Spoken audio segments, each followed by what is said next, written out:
একটি বৃহৎ ঐক্যের পথে হাঁটছি আমরা, এমনই শিরোনামে একটি ভিডিও প্রকাশ করেছেন গণ অধিকার পরিষদের নেতা ফারুক হাসান। সুপ্রিয় দর্শক, বাংলাদেশে যে সকল বিরোধী দলগুলো রয়েছে, বিএনপি, জামাত সহ সকল বিরোধী দল তারা একই স্টেজে বসেছেন। এখন প্রয়োজন সবাইকে নিয়ে একটি জাতীয় ঐক্য গঠন করা, এমন মন্তব্য করেছেন গণ অধিকার পরিষদের এই নেতা। আমরা তার মুখ থেকে বিস্তারিত জেনে আসব। আমরা একটি বৃহত্তর জাতীয় ঐক্যের দিকে হাঁটা শুরু করেছি। দেশ এবং জনগণকে বাঁচাতে হলে এই মুহূর্তে একটি বৃহত্তর সর্বদলীয় জাতীয় ঐক্য দরকার, যেটি এদেশের জনগণ, এদেশের মানুষ দীর্ঘদিন ধরে প্রত্যাশা করে আসছে, দীর্ঘদিন ধরে বলে আসছে যে আমাদের বিরোধী রাজনৈতিক দলগুলোর ভিতরে ঐক্য নেই, বন্ডিং নেই, আমরা নিজেরাই আসলে ঐক্যবদ্ধভাবে এই ফ্যাসিবাদী শক্তির বিরুদ্ধে লড়াই করতে পারছি না।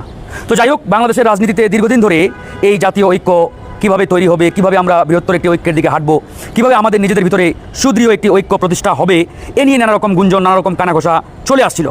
মোটা দাগে যদি আমি বলি, আসলে বাংলাদেশের প্রথম সারির যে বিরোধী রাজনৈতিক দলগুলো রয়েছে, প্রথম সারির যে রাজনৈতিক দলগুলো রয়েছে, এদের নিজেদের মধ্যেই সেরকম সুদৃঢ় কোনো বন্ডিং ছিল না, সুদৃঢ় কোনো আপনার একটা শক্তিশালী ঐক্য ছিল না। এই কারণে নানাভাবে এই সরকার ফায়দা লুটেছে, নানাভাবে এই সরকার আমাদের এই ফ্যাসিবাদ বিরোধী আন্দোলন থেকে তারা বেনিফিটেড হয়েছে, লাভবান হয়েছে। শুধুমাত্র আমাদের নিজেদের ঐক্য না থাকার কারণে, নিজেদের ভিতরে সুদৃঢ় একটি বন্ডিং না থাকার কারণে। তো আমরা এই দীর্ঘদিন, অর্থাৎ যদি আপনি বলেন যে 15 থেকে 16 বছরের যে একটি অচলায়তন, এই 15 থেকে 16 বছরে বাংলাদেশে যে একটি ঐক্যের পথে আমরা হাঁটতে পারি নাই, সেই জায়গা থেকে আমরা অনেকটাই ফিরে এসেছি এবং আমরা সেই প্রথাটি বলতে পারেন, সেই কালচার, সেই সংস্কৃতি ভেঙে দিয়ে আমরা বাংলাদেশের রাজনীতিতে একটা নতুন দ্বার উন্মোচিত করেছি। সেই দ্বার কীভাবে আমরা উন্মোচিত করলাম?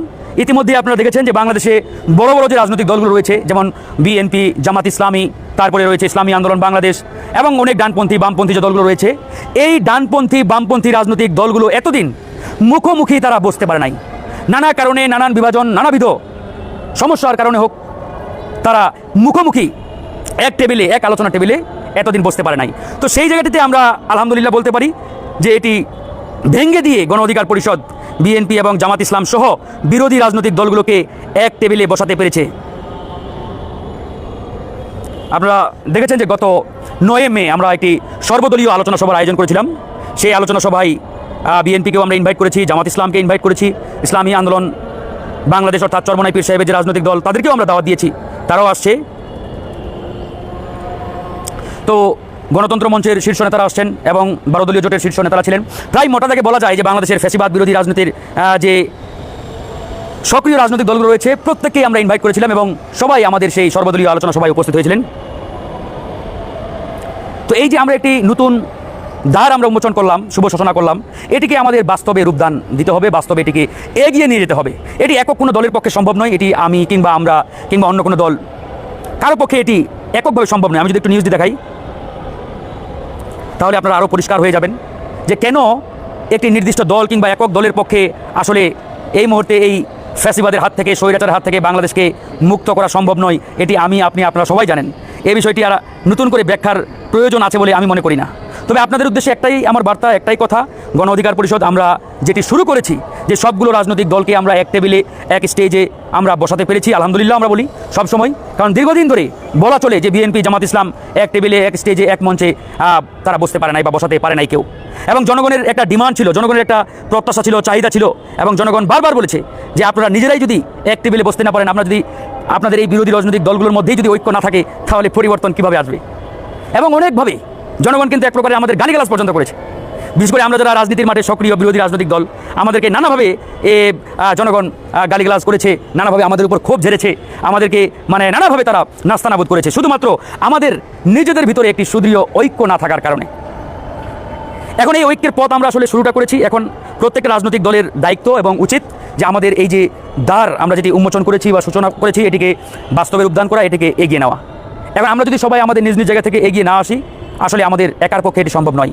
আজকে দেখেন বিএনপি, জামাত ইসলাম, ইসলামী আন্দোলন, চরমনাই পীর সাহেবের যে রাজনৈতিক দল, সবাই এক টেবিলে বসছে, মুখোমুখি বসে আলোচনা করছে। এটি একটি গুড সাইন, একটি ভালো নিদর্শন আপনারা বলতে পারেন, এটি ভালো আপনারা আলামতও বলতে পারেন যে বিএনপি, জামাত তথা এই রাজনৈতিক দলগুলো আসলে তারা আজকে এক টেবিলে বসছে। দীর্ঘদিন পরে হলেও তারা বসছে।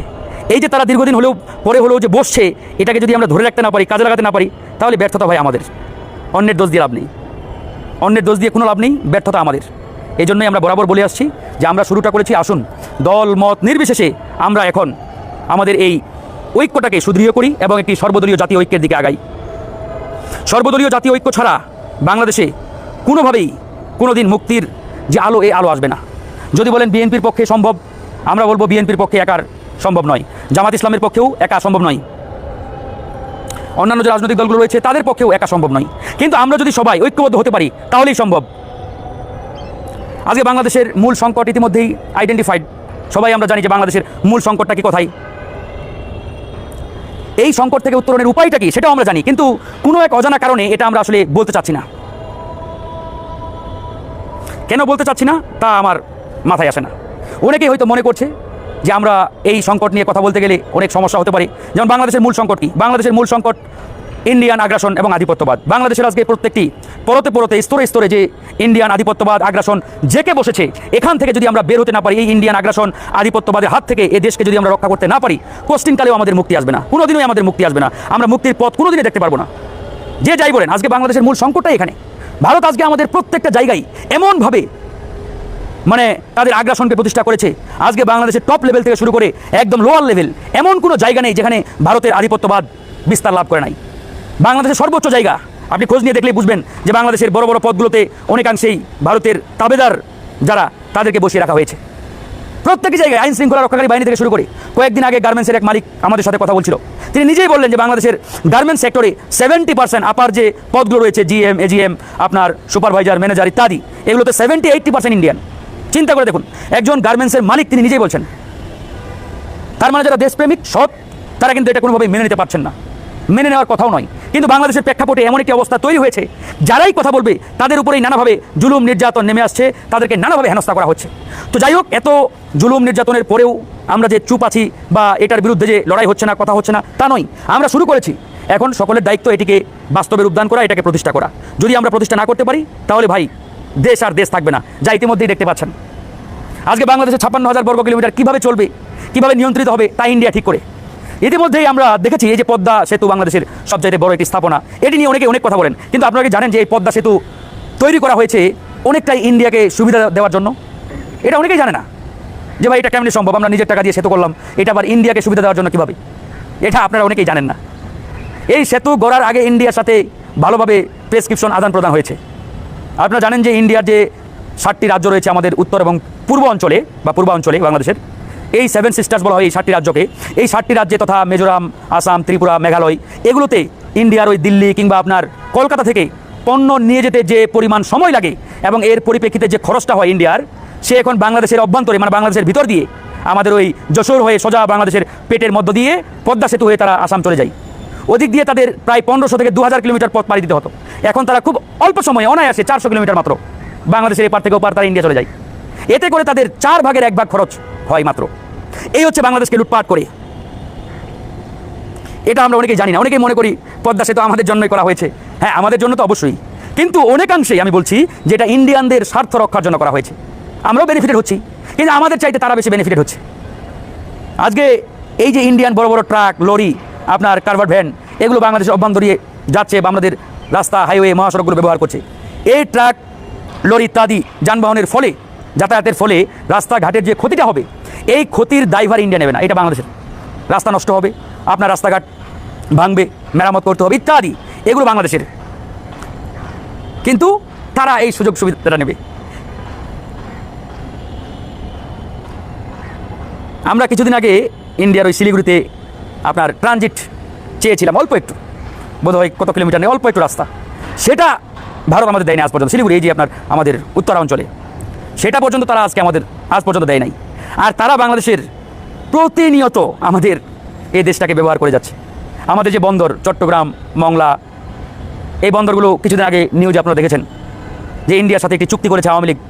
চুক্তিটি এমনভাবে লেখা হয়েছে যে ইন্ডিয়ান এবং বাংলাদেশের দুটি জাহাজ যদি একই সাথে আমাদের চট্টগ্রাম বন্দরে ভিড়ে, তাহলে ইন্ডিয়ার জাহাজটিকে অগ্রাধিকার দিতে হবে। অর্থাৎ ইন্ডিয়ার যে জাহাজটি চট্টগ্রাম বন্দরে ভিড়বে, তাদের মাল আগে খালাস করতে হবে, তাদের পণ্য আগে খালাস করতে হবে, অর্থাৎ তাদেরকে আগে অগ্রাধিকার দিয়ে তাদেরকে প্রাধান্য দিতে হবে। বাংলাদেশের জাহাজ পরে একটা স্বাধীন সার্বভৌম বাংলাদেশের চিত্র আপনারা দেখেন কি অবস্থা, ইন্ডিয়ার জাহাজ আগে প্রাধান্য পায়। তো বন্ধুগণ, বাংলাদেশের প্রত্যেকটা জায়গায়, প্রত্যেকটা সেক্টরে আজকে এই অবস্থা, বলবেন আর কি। এখন আমাদের নীরবতা অনেকাংশ দায়ী। আমরা নীরব আছি, চুপ আছি, আমরা কথা বলি না। কথা বলতে গেলে অনেকেই অনেক কিছু ভাবি, এই যদি ভাবনা আমাদের ভিতরে থাকে কোশ্চিন কালেও ভাই মুক্তি আসবে না। মুক্তির জন্য আমাদের এখন দরকার একটি সর্বদলীয় বৃহত্তর জাতীয় ঐক্য। এই সর্বদলীয় জাতীয় ঐক্য কীভাবে প্রতিষ্ঠিত হবে, কীভাবে গড়ে উঠবে, সেটিও আমরা দেখিয়ে দিয়েছি। এখন আপনারা যদি সত্যিকার অর্থে মন থেকে চান যে আমরা এই দেশকে মুক্ত করতে চাই, এই দেশকে এই হায়দানের হাত থেকে, এই ফ্যাসিবাদী স্বৈরাচারের হাত থেকে মুক্ত করতে চাই, তাহলে আসুন দল মত নির্বিশেষে আমরা ঐক্যবদ্ধ হই। তবেই ইনশাআল্লাহ আমি বিশ্বাস করি বাংলাদেশের মানুষ মুক্তি পাবে। হ্যাঁ, আমাদের প্রত্যেকটা রাজনৈতিক দলের আইডিওলজি আদর্শ ভিন্ন হবে, এক এক রকম হবে, নো প্রবলেম, কোনো সমস্যা নেই। আমরা আমাদের দলীয় আদর্শ, দলীয় আইডিওলজি এক পাশে রেখে দেশ ও জাতির বৃহত্তর স্বার্থে আমরা যদি ঐক্যবদ্ধ হতে পারি, আমি বিশ্বাস করি ইনশাআল্লাহ এদেশের মানুষ মুক্তি পাবে, এদেশের মানুষ মুক্তির আলো দেখবে। আর আমরা যদি নিজেদের ভিতরে আদর্শ নিয়ে এই নিয়ে সেই নিয়ে দলাদলিতে ব্যস্ত থাকি, তাহলে কোশ্চেন কালেও মুক্তি আসবে না। যেটি ইতিমধ্যেই আওয়ামী লীগ খুব সুন্দরভাবে সুচারুরূপে তারা ফায়দা লুটে যাচ্ছে। এখন সিদ্ধান্ত আপনারাই নেন, কি করবেন। আমাদের কথা শুধু এতটুকুই। ধন্যবাদ সকলকে, ভালো থাকবেন। আসসালাম। সুপ্রদর্শক, গণ অধিকার পরিষদের নেতা ফারুক হাসানের এই বক্তব্য আপনারা কিভাবে দেখছেন? অবশ্যই আপনাদের মূল্যবান মন্তব্য কমেন্ট বক্সে জানাবেন। সবসময় সত্য ও নির্ভেজাল তথ্য পেতে স্বাধীন বাংলা ইউটিউব চ্যানেলটি সাবস্ক্রাইব করে আমাদের সাথে থাকুন। আসসালামু আলাইকুম রহমতুল্লাহি ওয়া বারাকাতুহু।